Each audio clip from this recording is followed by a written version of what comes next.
You're supposed to get in on this candle. And while it doesn't matter much, this candle was actually larger than the first one. Do you see it?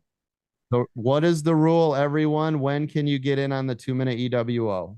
So if the next candle, and it don't matter if there's 10 of them, if the next candle is larger than a previous candle, and I just say second because it's hard to explain all this.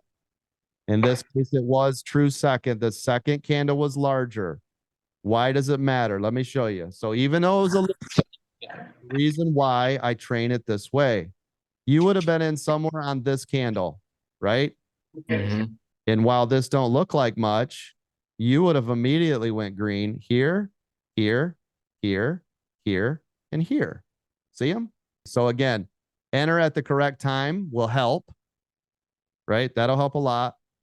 If the trade is going your way, you can still stay to be in here. But I heard you say that it was going to be down 25%. We never let a green trade go red, right? And you said it went green, green, green, green, probably green, and maybe green more, right?